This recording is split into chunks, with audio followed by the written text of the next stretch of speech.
Hi there and happy Thursday. I hope you had a wonderful week. Today I wanted to make a video blog that talks about a question that is paramount in the mind of every mother that I received about a month ago. And this goes along with the meal planning series that we've been doing. That question is, what do you do with your kids when you're cooking?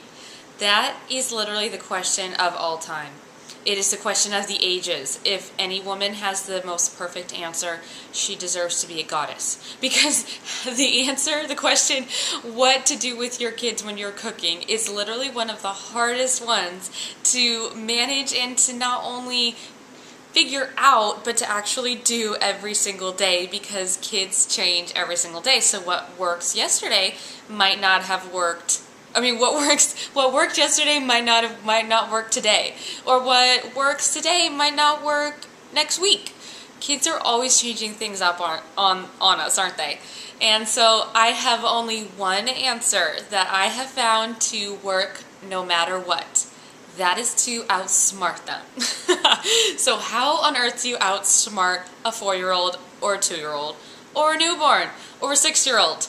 How do you do that? Well, what I do is the only way that I can possibly cook 3 meals a day plus snacks is to do it in small increments of time.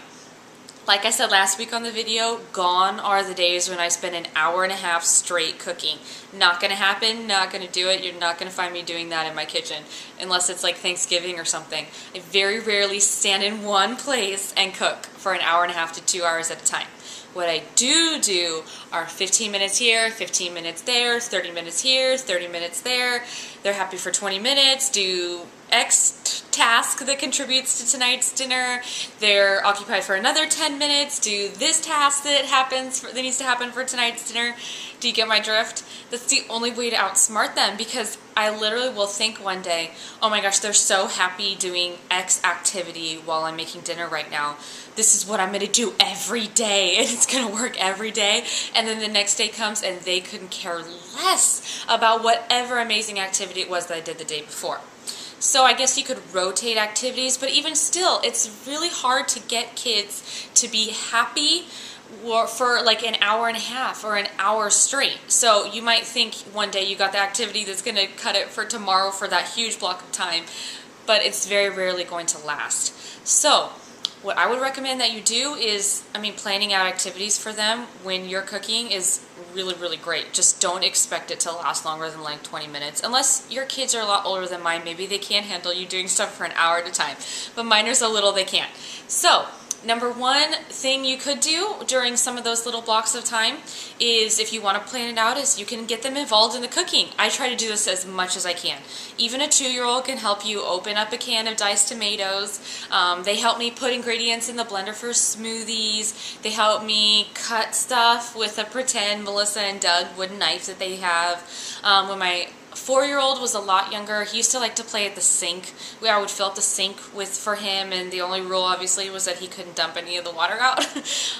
So any activity that will keep them relatively peaceful is a good one. Coloring, playing with blocks.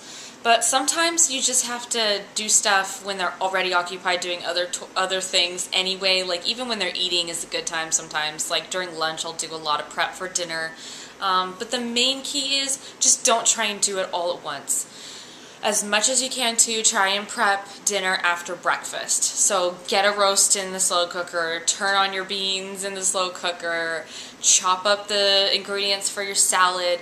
I don't know why kids are generally happier at 10 a.m. than at 4:30 p.m., but it seems to be universal. So if you have that problem in your house, then I would definitely recommend breaking it up into chunks as well. And this is a great way to get any task done when you have kids, because you really just can't do the long, huge projects that were so easy before you have kids. So I hope this helps some, and we'll talk next week. All right, have a great day. Bye.